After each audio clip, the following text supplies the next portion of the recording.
સોરઠી સાહિત્યના પિતામહ શ્રી ઝવેરચંદ મેઘાણીની અપ્રતિમ રચના ચમારના બોલે. પ્રસ્તુત કરતા ડોક્ટર હાર્દિક નિકુંજ યાજ્ઞિક. વાંકાનેરના દરબાર ગઢમાં આજે રંગરાગની છોડો ઉડે છે. ગઢના માણસો તો શું, પણ કૂતરા અને મેંદડાએ ગુલતાનમાં ડોલે છે. ઓરડામાં વડારણોના ગીતો ગાજે છે અને દોઢીમાં શરણાઈઓ પ્રભાતિયાના સૂર છોડીને વરરાજને મીઠી નિંદરમાંથી જગાડે છે. દરબારના કુંવર પરણે છે. વાંકાનેરની વસ્તીને ઘેર સોનાનો સૂરજ ઉગ્યો છે. આખું ગામ જ્યારે હરખમાં ગરકાવ હતું, ત્યારે એક જ માનવીના હૈયામાંથી અફસોસના નિસાસા નીકળી રહ્યા છે. આખી રાત એણે પથારીમાં આળોટી આળોટીને વેતાવી છે. મટકુંય નથી માર્યું. જાગીને મનમાં ને મનમાં ગાયા કર્યું કે વીરા ચાંદલિયો ઉગ્યો ને હરણ્યું આથમી રે, વીરા ક્યાં લગણ જોઉં તમારી વાટ રે, મામેરા વેળા વહી જાશે રે.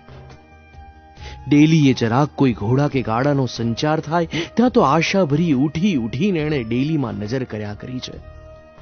પણ અત્યાર સુધી એ જેની વાટ જોતી હતી તે મહેમાનના ક્યાંય વાવડ નથી. એ શોકાતુર માનવી બીજું કોઈ નહીં પણ વરરાજાની ખુદ જનેતા છે.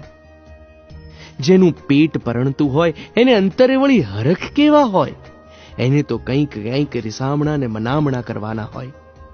સંભારી સંભારીને સહુ સગા વહાલાને લગ્નમાં સોંડાવવાના હોય. એ બધું તો હોય, પણ વાંકાનેરના રાજકુમારની માતાને હૈયે તો બીજી વધુ અણીદાર બરછી ખટકતી હતી. રાજાજી આવી આવીને એને મહેણા મારતા હતા. કા કહેતા હતા ને કુંવરના મામા મોટું મોસાળું કરવા આવશે. કા ગાંફની પહેરામણીનું ગાડું આવી પહોંચ્યું ને. તમારા પિયરિયાએ તો તમારા બધાય કોડ પૂર્યા કે શું? ઉજળું મોં રાખીને રાણી મરકતે હોઠે ઉત્તર દેતા હતા.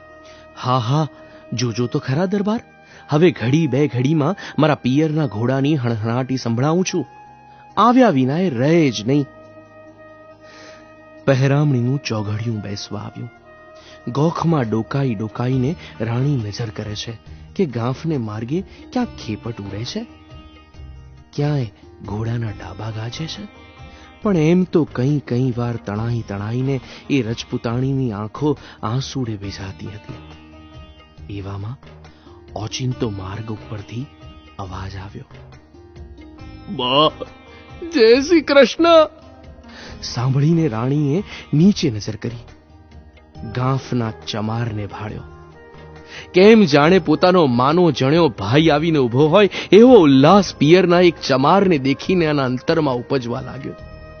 કેમ કે એને મન તો આજ આખું મહિયર મરી ગયું લાગતું હતું. એ બોલ્યા, હો હો હો, જય શ્રી કૃષ્ણ ભાઈ, તું અહીં ક્યાંથી બાપુ? બા, હું તો ચામડા વેચવા આવ્યો છું. મનમાં થયું કે લાવને બાનું મોઢું તો જોતો જાઉં. પણ ઘરમાં તો આજ લીલો માંડવો રોપાતો હોય, બામણ ભામણ ઊભો હોય એટલે શી રીતે જવાય? પછી સૂઝ્યું કે પછવાડીને ગોખેથી ટોકો કરતો જાઉં. હેમ ભાઈ, ગાંફના કઈ વાવડ છે? ના બા. કેમ પૂછ્યું? વિવાહે કોઈ નથી આવ્યું? રાણી જવાબ વાળી ન શક્યા. હૈયું ભરાઈ આવ્યું. ટપ ટપ આંખોમાંથી પાણી પડવા લાગ્યા. ચમાર કહે, અરે બા, બાપ ખમ્મા તમને, કાં કોચવાઓ? ભાઈ, અટાણે કુંવરને પહેરામણીનો વખત છે, પણ ગાંફનું કોઈ નથી આવ્યું. એ કોરીએ મામેરાની નથી મોકલી અને મારે માથે મેણાના મે વરસે છે. મારા પિયરિયા તે શું બધા મરી ખૂટ્યા? કોઈ નથી આવ્યું? ચમારે અજાયબ બનીને પૂછ્યું. ના બા, તારા વિના કોઈ નહીં. ચમારના અંતરમાં એ વહેણ અમૃતની ધાર જેવું બનીને રેડાયું. મારા વિના કોઈ નહીં. હા, મારા વિના કોઈ નહીં. હુંય ગાંફનો છું ને. ગાંફની આબરૂના કાંકરા થાય એ ટાણે હું મારો ધર્મ ન સંભાળું? આ બે નડીના આંસુડા મારાથી શે દીઠ જોયા જાય. એ બોલી ઉઠ્યો, બા, તું રો તો તને મારા છોકરાના સોગન. હમણાં જોજે ગાંફની આબરૂને હું જાતી રોકું છું કે નહીં. અરે રે ભાઈ, તું શું કરીશ? શું કરીશ? બા, બાપુને હું ઓળખું છું. આજ એની કોણ જાણે કેમ ભૂલ થઈ હોય, પણ હું એને ઓળખું છું. હવે તું હરમત રાખજે હો. માં, શું કરવું એ મને સૂઝી ગયું છે. એમ કહીને ચમાર ચાલ્યો. દરબાર ગઢની દોઢીએ જઈને દરબારને ખબર મોકલ્યા, ગાંફથી ખેપીઓ આવ્યો છે અને દરબારને કહો ઝટ મોડે થાવું છે. દરબાર બહાર આવ્યા. એમણે ચમારને દેખ્યો અને મશ્કરીના વેણ કાઢ્યા. કા ભાઈ, મામેરું લઈને આવ્યા છો કે? હા અન્નદાતા, આવ્યો છું તો મામેરું લઈને જ. એમ? ઓહો, કેમ તમને મોકલવા પડ્યા?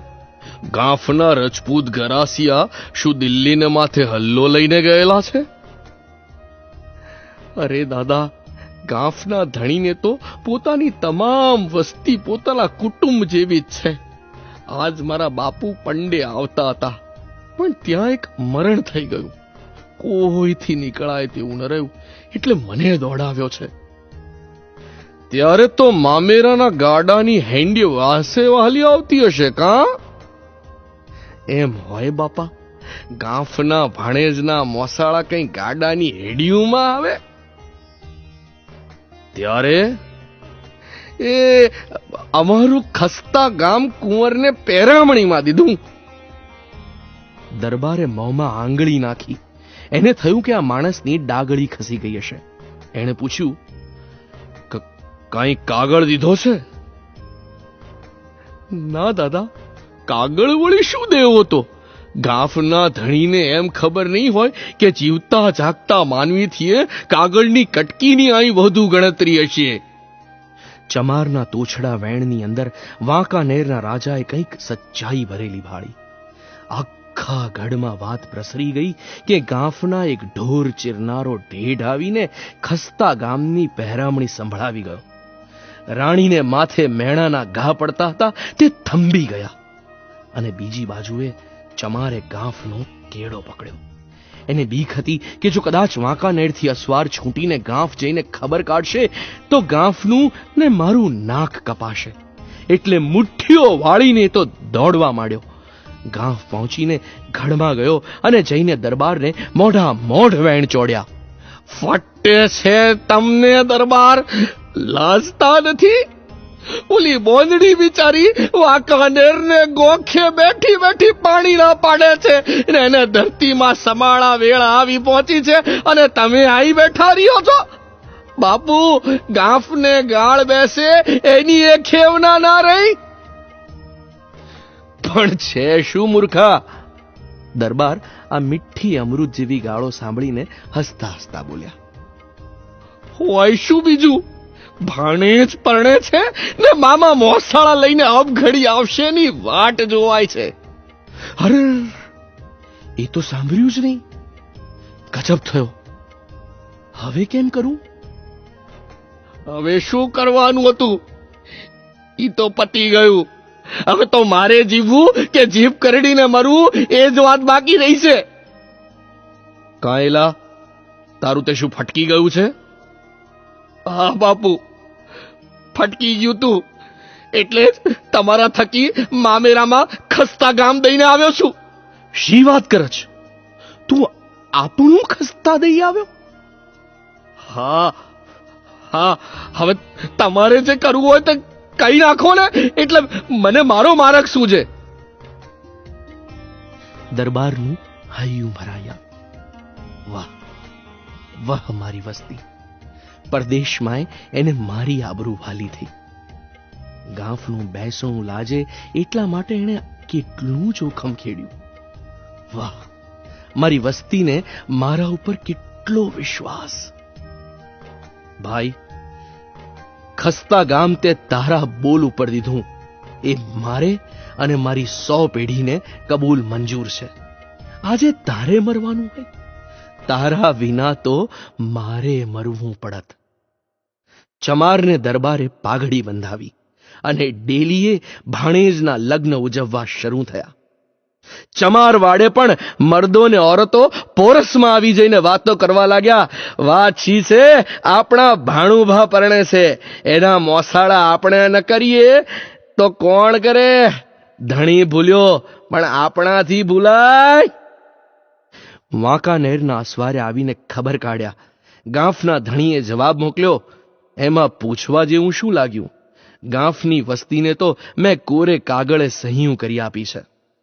વરની માતા હવે દાજ કાઢી કાઢીને વાંકાનેરના દરબાર ગઢમાં લગ્ન ગીત ગજવી રહ્યા છે કે તરવાર સરીખી ઉજળી રે ઢોલા, તરવાર ભેટમાં વિરાજે એ વાલીડા વીરને, એવી રે હોય તો પ્રણજો રે ઢોલા, નિકર સારેરી પરણાવું રે વાલીડા વીરને. આજે એ ખસ્તા ગામ તો છેક ભાલમાં ગાંફ રાજની પડખે જ છે. આજુબાજુ ગાંફની જ સીમ છે અને વાંકાનેર તો ત્યાંથી 50 ગાંવ દૂર હશે. છતાં અત્યારે એ ગામ વાંકાનેરને તાબે છે. આજુબાજુ બીજે ક્યાંય એક તસુ જમીન પણ વાંકાનેરની નથી. તો આ હતી શ્રી ઝવેરચંદ મેઘાણી લિખિત વાર્તા ચમારના બોલે.